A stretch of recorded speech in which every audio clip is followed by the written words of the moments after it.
and it was so windy that actual tumbleweeds were coming at me like we were in the Wild Wild West. Look at this thing. But these tumbleweeds were rolling all over the place.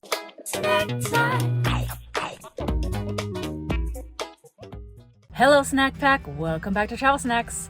Today's episode is all about going from Utah to Colorado to Utah back to Colorado. It's like I just can't make up my mind. In today's video, I try to figure out what I'm doing and where I'm going, and it happens to be the Easter/Passover season, so I'll share with you how I partake in holidays while I'm on the road. And when I'm heading to Moab in Utah, I get caught in a sandstorm. There's also some lovely scenery in this episode, so let's jump right in. Last time I left you, I was driving through the snowy mountains of Utah, and all was fine and dandy until all the debris from the road started flinging up on my windshield, and it was so dirty I couldn't even see through it. Now, this normally wouldn't be too much of a problem, but my little canister that holds the washer fluid is cracked or broken or something because it doesn't hold the fluid, so I couldn't even get it wet and wipe it down as I was driving. So I finally found a gas station along the way, and because it was so cold, when I went to grab the squeegee, the washer fluid was frozen up like an icy.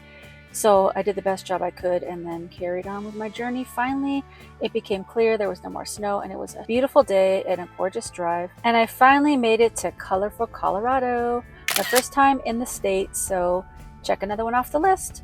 Now, this was Easter weekend, and I've been studying the biblical feasts, so for me it was Passover weekend, and I've never experienced a Passover Seder, so I looked online to see if there were any churches that were having something like that, and I found one, First Presbyterian Church, and they had a nice gentleman there from the Jews for Jesus organization, and he went through in detail each step of the Seder meal at Passover. So don't you pass over the opportunity to be part of the Snack Pack. All you gotta do is hit that subscribe button, the notification bell, throw a like on this video, and keep watching till the end to see the beautiful Moab, Utah. So I made a quick avocado toast with bread, avocado, everything but the bagel seasoning, and some tomatoes. It was pretty good, but I think I need a higher quality bread because it was kind of bland, but otherwise it was pretty good. And then I went into the church for the Passover service. I decided to come back because they were having two different services on Good Friday. One was a concert and one was the Good Friday Tenebrae service, which I'll talk about in a second. But since I knew it was going to be a little longer because it's two services,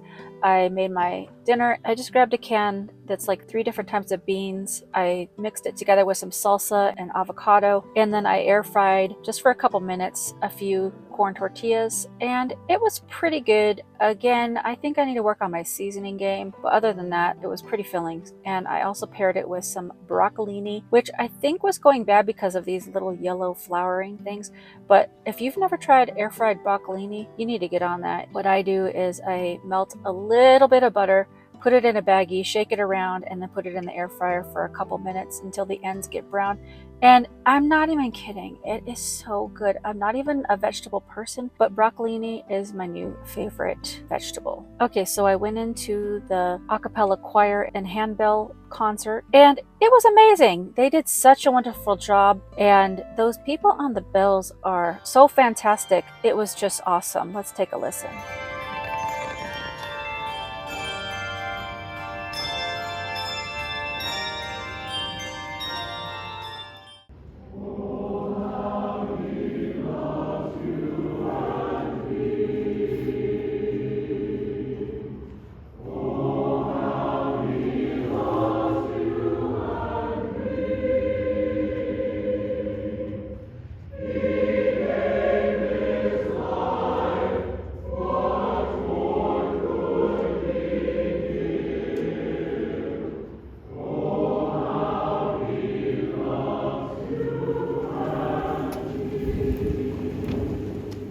After the concert, there was an hour break, and then I went to the Tenebrae service. There's 7 candles lit on stage, and they sing a song, and after each song, they extinguish one candle until it's dark in the sanctuary.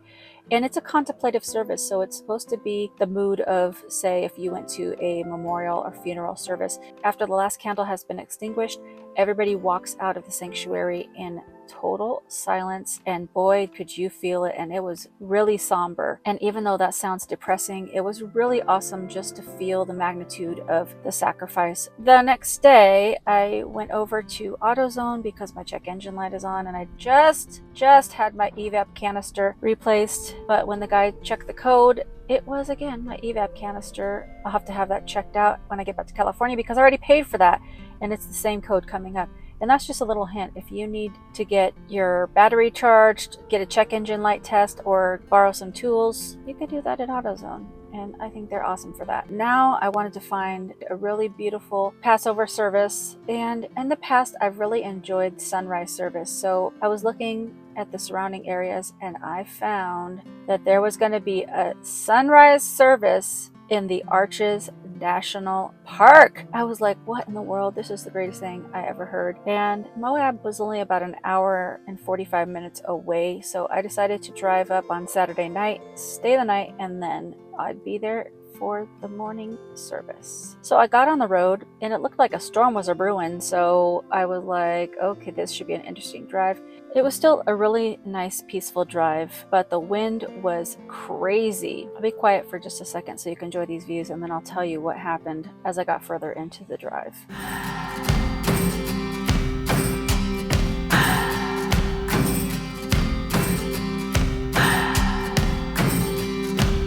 What do I believe? What makes me feel it to write you this song?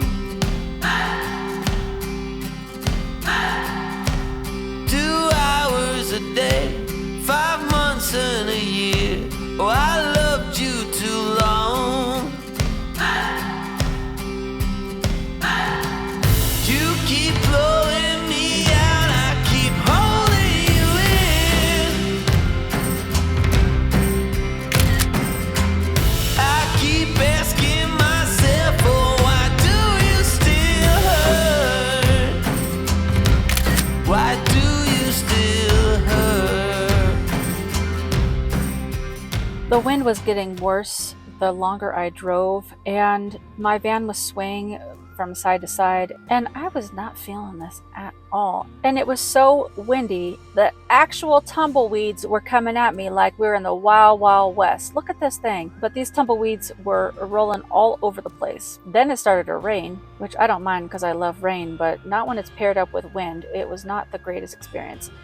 It kept going from rain to not rain, but the wind was constant. So I just wanted to get there. And the closer I got, I could see the sand was just swirling in the air, and I was going to be going into the sand cloud. Now, I'm from the desert, so I've experienced several sandstorms. So I guess I maybe wasn't that afraid. I mean, for me, it was easier to drive in sand than it was in a snowstorm. So I wasn't even that upset about this. When you're going through a sandstorm, you just turn on your lights and go as slow as possible without getting hit from behind by someone who's not paying attention or someone who's driving at you who may be swerving into another lane. So the key is just to be aware.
really enjoyed the scenery as well. It's so beautiful, these big red mountains and plateau looking things. It was just really awesome. Whew. Finally, I got through the Sandstorm and started entering the town of Moab. Now, this isn't a huge city and it's pretty compact, and there was a lot of people there, which I don't love because it's not as easy to find parking spots to sleep in, but also if you just want to go get something to eat or go into the store. But I drove all the way through town just to see what was going on since I've never been there before.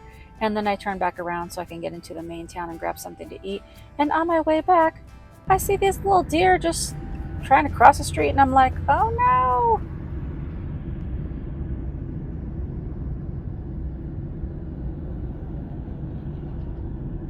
Don't die! Don't die!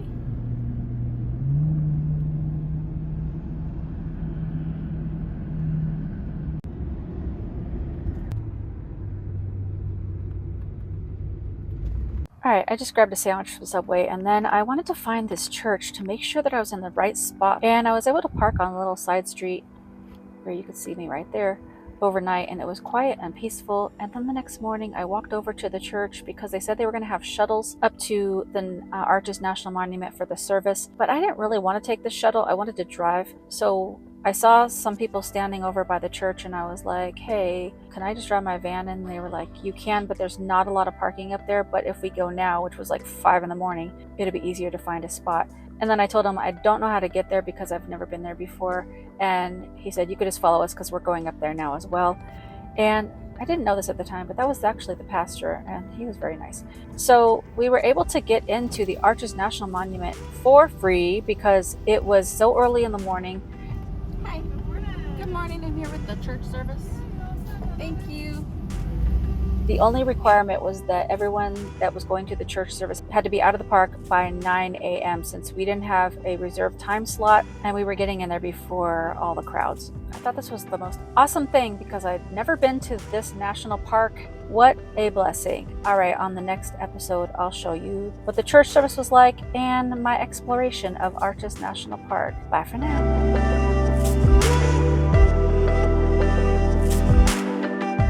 Passover season, so